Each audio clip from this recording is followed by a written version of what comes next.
Yo, how old were you when you realized that this journalist exposed the fact that the U.S. government was providing our inner city neighborhoods, which were mostly black, with cocaine during the 80s, while also outsourcing and eliminating our jobs and subsequently arresting us for using and selling the very thing they provided us with? It's time for reparations, y'all.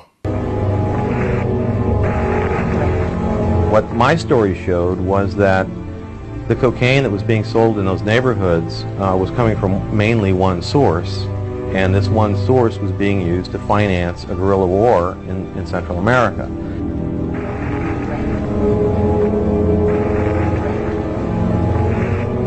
The general idea of the CIA dealing drugs was something that the American mainstream press had never written about before, and that's why it prompted outrage among blacks, among drug reform activists, among politicians, by the CIA, by every federal agency involved in the drug war, because it showed they weren't doing their jobs, that it was a fraud.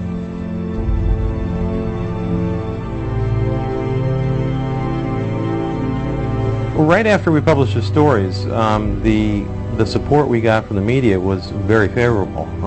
Newsweek magazine did a big piece on the story and said it was well documented and well researched. The website was getting like 1 million hits a day. There were marches in Watts, there were marches in Compton, there were candlelight vigils. Every California senator demanded an official investigation. So the story itself was really building momentum. The government reaction was no reaction. And this, I believe, was a very careful strategy, because nobody was going to believe the government if they came out and said we didn't do it. The proof was fairly overwhelming, since we had all these government documents showing that it had happened. So what happened was they let the so-called liberal press speak for them. And they had the national security reporters at the Washington Post, who coincidentally used to work for the CIA, write stories saying it doesn't mean anything.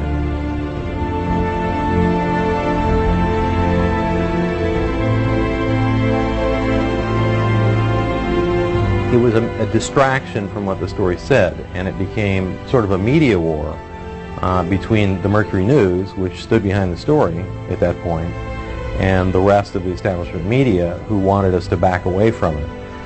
And part of that reason was because these major newspapers had written about this issue back in the 1980s, but had written about it very dismissively, as if this is nonsense, it doesn't happen, it never happened.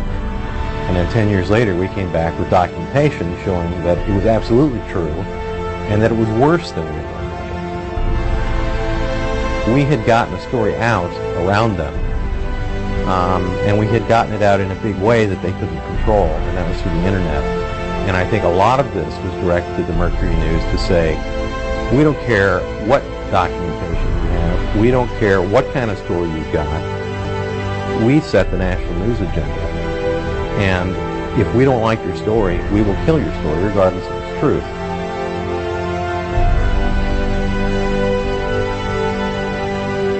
The media rejoiced when this came out because it meant they had won. They had forced a newspaper to back away from a story that was true, simply because of this barrage of criticism, of mindless criticism essentially, that really took its toll on the editors of the newspaper. And they were being seen as sort of outcasts from the club. And I think they made a political decision that it was better in the long run to take a dive on this story and get back in the good graces of the rest of the media.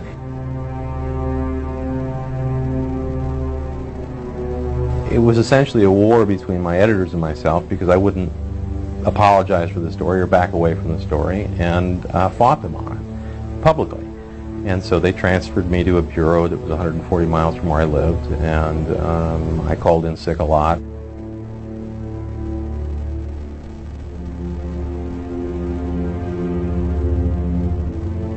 One of the things I'm proudest of in regards to that story is the website that the Mercury News set up, because it really was the first time that a newspaper brought its readers not only into the interior of the paper, but into the reporters' notebooks.